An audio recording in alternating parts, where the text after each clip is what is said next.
Welcome back to the Bentonville Beacon podcast, where our first season is all about Bentonville's outdoor recreation industry. I'm your host, James Bell, and today in the studio, I have Jeanelle Harris, president of Outdoor Cap Company. Jeanelle, welcome to the show. Thank you for having me. Let's start off with the easy question. Tell us about you. You can tell us personal, professional, whatever you'd like. Okay. I would describe myself as a Northwest Arkansas native. My husband, Brad, and I are actually raising our 4 kiddos right outside of Gravette, which is nostalgically where we grew up, and it's nice to see our kids thrive in the same community that we did. We graduated high school there and went to University of Arkansas, Fayetteville, and soon after graduating, Brad went to work for Walmart Home Office, and I entered into the vast vendor community that Bentonville has to offer professionals. So basically have been in that vendor community ever since and worked in Bentonville all of those years. And about 3 years ago, I got a call and got recruited to Outdoor Cap. And recently, within the last 60 days, have been promoted to lead the company into the future. Congratulations. Yes, thank you. It's not too often I get to meet a true Northwest Arkansas native. There aren't fewer, there's just more other people moving here. Very true. So we'll dive into that in a little bit. Okay. Tell our viewers about Outdoor Cap Company. Outdoor Cap is 45 years old. Founded in 1977 by Mr. Paul Mahan. And we are the headwear experts. We focus on developing, manufacturing, and selling headwear. That's been the focus since the beginning. We actually employ 400 locally in the Bentonville area, and we have about 300 plus more in, our satellite warehouses across the U.S., Mexico, and Asia as well. So I like to actually say that it's the best kept secret of Bentonville because even I, as I was recruited, did not realize how much of an employment and community impact that the company made in this area.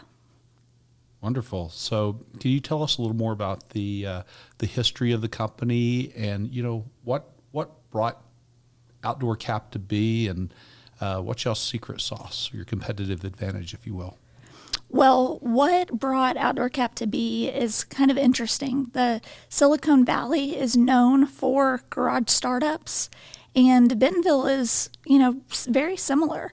And Mr. Mahan and the family started the business in a garage here locally, and it has just grown since then over the last 4 decades.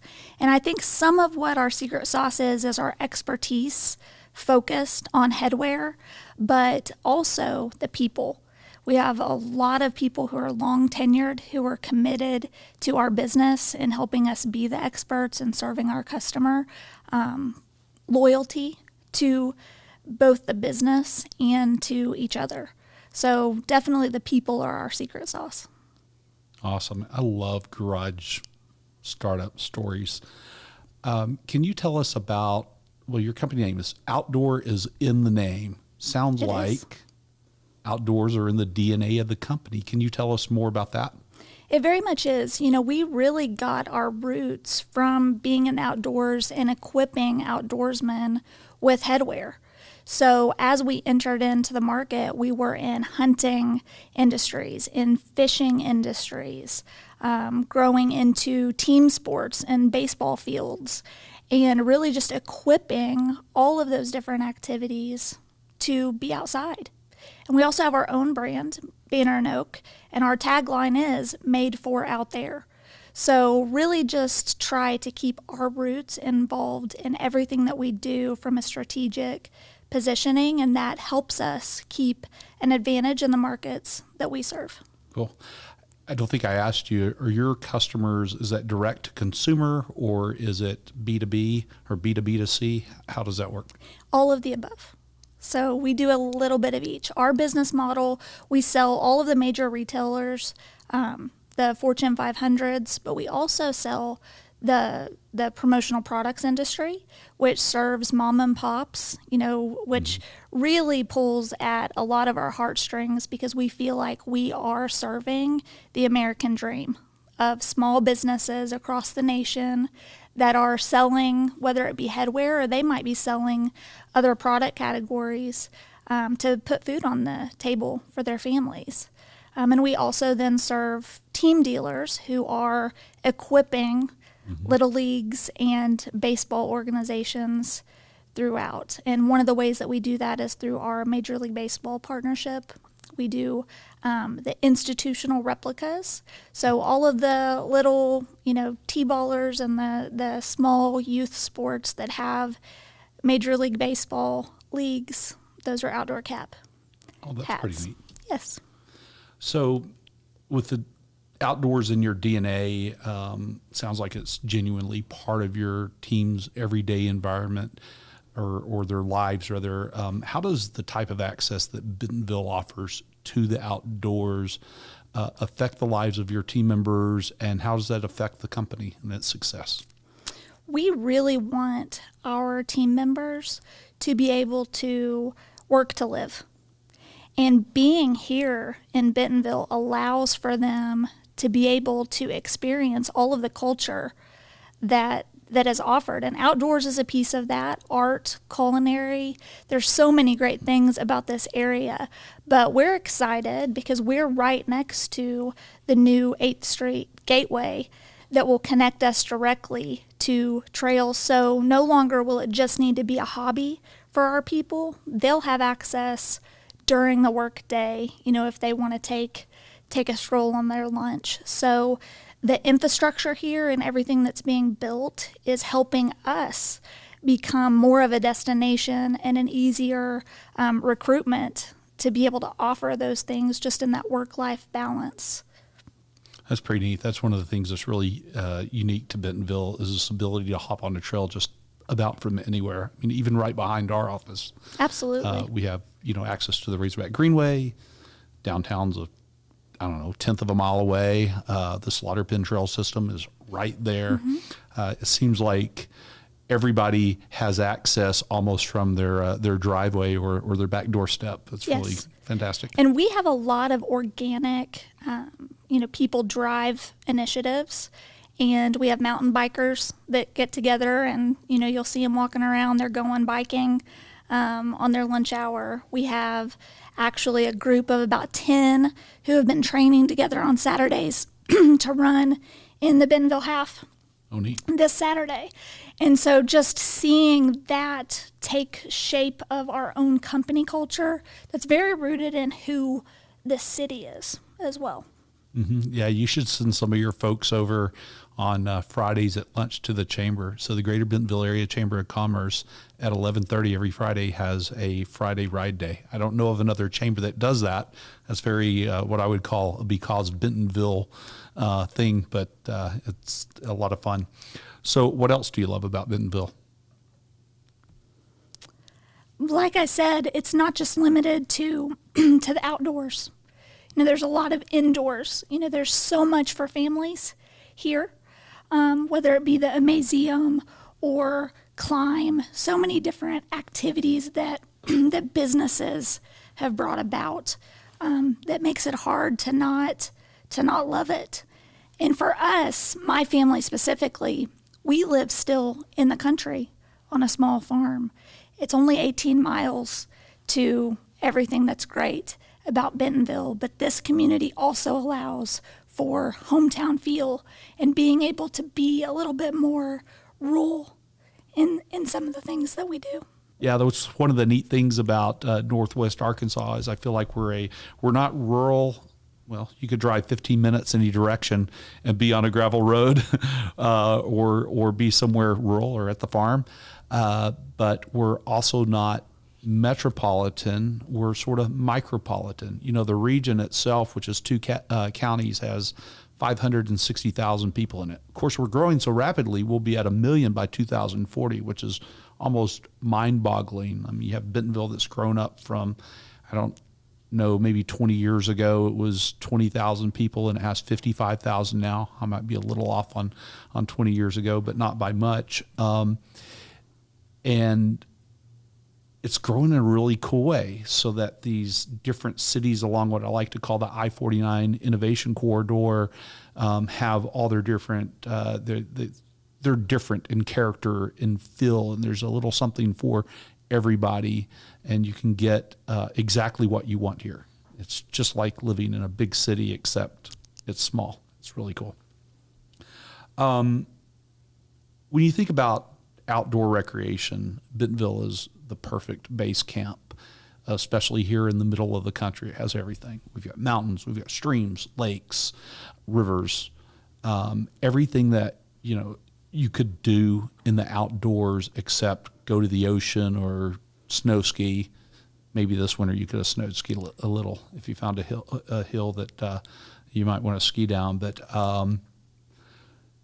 we also, though, have this vibrant, growing community, global connections, Fortune 1, a couple of Fortune 500 neighbors, and geographically we're positioned in the center of the country. And the list goes on and on and on. So how should outdoor companies be thinking about Bentonville and our presence here, and how could they capitalize on what's happening here? I think that really it just needs to be a focus of understanding that Bentonville is on the map, right? Yes. So I used to, probably 15 years ago, I'd be out on a business trip and someone would say, "Where are you from?" And I would say, "The Bentonville area." And the only thing that would come to mind would be Walmart. And so the conversation revolved around what that looks like. Within the last 5 years, and even recently, there have been conversations where when I say Bentonville, they say, "Oh, I want to go there. I want to travel there. I want to take my family there." There's a vibrance that has really come about, that Bentonville is a place on the map. And the community of corporations and organizations and the life and culture of what Bentonville represents is an opportunity for any business that would be looking to connect, whether it's an outdoor business or any business really. But being in the natural state lends itself to everything that you just talked about. It's also in line with how we got started. And I think that also conservation threads itself through everything when we talk about the water and the mountains and the activities and stewarding everything that we do. And we can think about Bentonville in terms of Walmart, which would lean towards capitalism. Mm-hmm. But this is also a community of care and of conservation, of environmental stewardship. And there's so much that ties together to really pack a big punch for what we have to offer. I love that description, packing a big punch. I've heard it a number of different ways. That's a great one, too. I've heard it as outsized opportunities, punching above our body weight. I love getting people here on the ground for the first time after I've talked with them, and I've come to realize I can't oversell this place. Let me tell you, I can oversell some stuff, and I can't oversell this place because there's just so much going on, and people land here and there's a surprise at every corner and something new at every corner. And even just personally, there always seems to be some kind of new, outsized, surprised at every corner, and it's just an exciting place to be. What's next for Outdoor Cap Company? What's big and new for you? We just actually hosted in February our annual kickoff meeting, which I'm hopeful is the last virtual kickoff that we'll ever have to have. But the theme this year was 45 years and just getting started. And one of the reasons is because of our age. 45 years later, we want to make sure that we're not stagnant. Part of that is because the pandemic has put pressures on the nation, not just Outdoor Cap, that we never thought that we were going to experience. And so trying to bring ourselves out of reactive crisis mode to an energized, seeing all of the upside that we still have, even as a 45-year-old company. And so we see that as being next. And if I had to really sum it up, I would think of it as saying that we're going back to the garage. We've got to get back there. We've got to get back to that startup, innovation, leaning into technology, leaning into our people, relying on the expertise that we've built, and just lean into the fact that we really just are getting started. And I think that does parallel itself to Bentonville. Bentonville was a small town, and if you came here 45 years ago, I think it was the Super 8. And growing up here, sometimes it's hard to see all the change. And one day you drive down the street and think, wow. But everyone coming in today just gets to see the vibrant 2022 version of Bentonville. But I think that we're just getting started collectively as a community as well. I think so too. In fact, when you said 45 years and just getting started, I wrote that down and was thinking exactly what you just said. I feel like Bentonville hasn't even written chapter 1 yet. It's maybe written the Ford. So much has happened here, and I'd be surprised if there was even a Super 8 45 years ago. So let's switch things up a little. So you talked about you're from Northwest Arkansas. You've spoken to some of the changes, but can you tell me a little bit more, tell our viewers a little bit more about the changes that have happened over your time here? Sure, I'll try. Going back in the memory bank, it used to be a community when you'd fly in on the airplane, you would see a lot of poultry houses because it was a very agriculture-centric area. And to some degree, we still are. And we are, a place for farmers, and we are a place for those family values. But everything was, there was a few restaurants, there was a few hotels, there was a few businesses. And over time, that began to grow, driven by not just Walmart, but the other, the giants that are here in this area in Northwest Arkansas, J.B. Hunt, Tyson, Little Debbie. There's so much that has enabled the growth that we've experienced in this area. And so over time, we started to see the economic development happen. Mm-hmm. And with that comes a need for more community involvement and for the corporations and businesses to come together to look at what else can we do. And I think at that point in time, I don't know how many years ago it was, but we started to see these corporations and families like the Walton Family Foundation really start to pour in to the community and look at some of the things that we could use as growth potential and realize that we needed to raise up a new generation that my kids are a part of, to make sure that they understand diversity, equity, and inclusion, to make sure that they understand what environmental sustainability and taking care of the land that we're gifted with means. And so you start to see all of these initiatives pop up. You start to see art with Crystal Bridges and everything there. We see the trails coming through, and all of a sudden we're a mecca for biking. You see culinary come on the scene, and we're a mecca for great food. And it feels a little bit like Austin, with everything that's coming in. But from my perspective, growth can sometimes scare the locals. We want to keep our hometown, but that still exists too. So many of us know each other. Deep connections still are here in this area, and even though there's a lot of transplants, the diversity that Bentonville now has only enriched the scene to be able to give that next generation that we're focused on a great place to live and thrive that's focused on activity. Mm-hmm. not just becoming grand. We're focused on the right things, of being active, of being outside, of being family-centric. So I think all those things have made it still feel like it's the same Bentonville.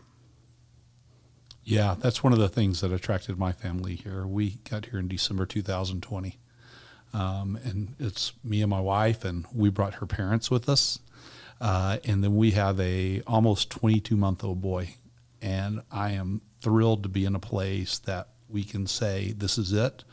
We're not moving anywhere else, and our son, and should he have siblings, get to grow up here. And this can be the type of place that even if they leave one day, they would very much want to come back to. And then I feel like the greatest job in the world, because from an economic development perspective, I get to do my tiny, tiny part in helping build and grow this community alongside the amazing partners that we have, and be part of making that place that way. And I feel like that story isn't my story. It's the story of so many people in this community that are sort of moving in that same direction, and that it may not be formalized even, but that's what people are doing. You mentioned, the way that Bentonville has changed in terms of industries. It's not just Walmart anymore. Arts, we figured out how to make arts an actual industry, right? Culinary, but there's things like aviation. Mm-hmm. There's retail and supply chain and logistics technologies and corporate enablement, which are the things that are sort of our bread and butter, but those really look like artificial intelligence, machine learning, data analytics, healthcare and wellness.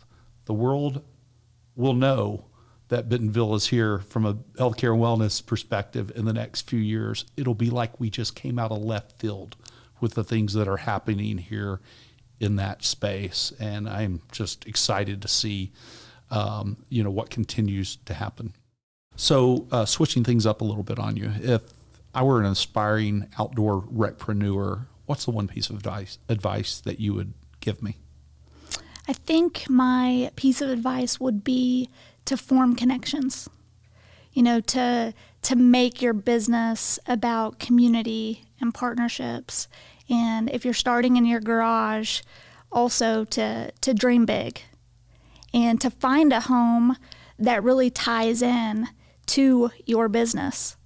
One of the reasons why Outdoor Cap is thriving in this local community is because there is a parallel identity to the people we serve and the community that we're able to live in, which enables us to form more connections, and that cycle continues toward being successful. Well, I'm glad you said that. I'll put the check in the mail.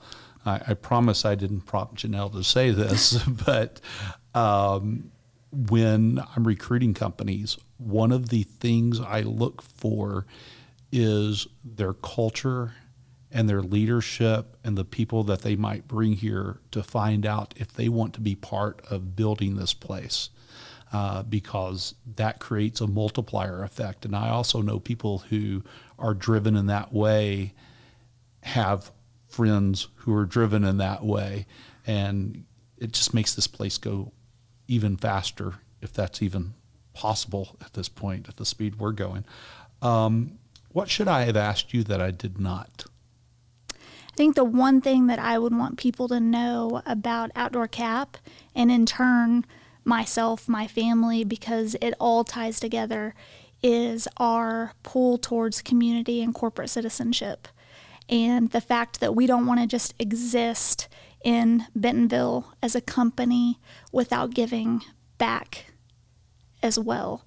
And one of the ways that Outdoor Cap does that is with our corporate citizenship committee, which is a group of people who are throughout all of our different departments at all levels that are focused on working with nonprofits, youth organizations, basically anybody who says, Outdoor Cap, can you donate or will you support?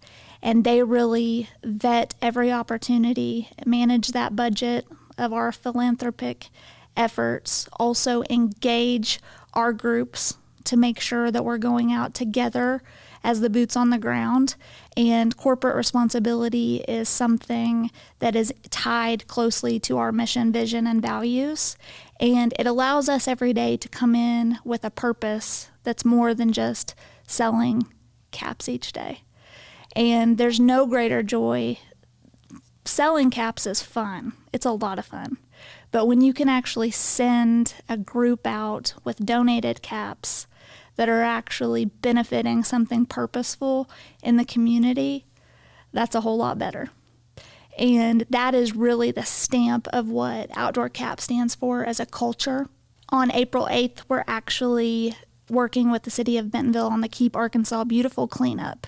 And Outdoor Cap has always quarterly adopted a street in Bentonville, and we go out there together and we clean up, and this quarter just so happens to be a day that everyone else is going to be joining us. But it's those things that, the one thing that I would want people to know about us is that we stamp ourselves as a corporate citizenship group in Bentonville. That's wonderful. That's exactly what I was talking about earlier, that sort of thing. And it's helping build and grow together and keep this place the amazing place it is. Glad you mentioned the Keep Arkansas Beautiful thing, because that just brought back some memories of childhood and Boy Scouts. I mean, this program's been around a long time. We used to go clean up. I grew up in central Arkansas, so we would go clean up along the Arkansas River and so on and keep Arkansas beautiful. It's exactly what it is. I want to ask you a question straight out of left field. I'm ready. All right. Totally unrelated to anything we've talked about today. If you had a superpower and that superpower came with a limitation, what would the superpower be and what would the limitation be? And I'll give you an example. Okay, thank you. Yeah, sure. My own would be that if I was watching a sporting event on TV, I could pick up my remote and press the button, and it would transport me into the sporting event. My limitation used to be that it would only be Arkansas Razorback games, which would be totally fine by me. It's a good limitation, so I had to go further. Now my new limitation is that I would have to take somebody with me, and the person I would take with me would be somebody who absolutely hated sports and would nonstop complain about it the whole time. So I'm going to actually go in line with something that I just did recently last week, because it was the spring break vacation, and all of our kids were out on the White River and fishing for trout. And my superpower is that I catch the largest trout in the family. And I do have the record at 10.3 pounds. It's actually a replica, is on my wall in my office, and it's good for a lot of conversation. But the limitation would be my 7 and 8-year-old being in the boat with me to need to eat snacks, throw rocks, talk to the fish, and be loud. And also think that they were going to outdo their mama on catching the next big one. And actually, the baby of the family did put up a good fight, and he was the victor of the spring break trip this year. Nice. Yeah, nothing like kids to keep fish away. I got to tell you, I frustrated my dad a lot when we would go fishing. I was the fidgety kid who couldn't sit still and always wanted to throw rocks in the water. And it's not that I didn't understand that it scared the fish away. It's just that that's who I was. Hey, Jeanelle, thanks for spending time with me here in the studio today. And to our audience, if you enjoyed hearing what Jeanelle had to say and want to learn more about Bentonville and the outdoor recreation industry, and eventually, as we move on to other seasons, our other industries, I encourage you to subscribe to the Bentonville Beacon on your favorite podcast. And if you'd like to know more about Bentonville, go to bentonvilleeconomicdevelopment.com. See you next time.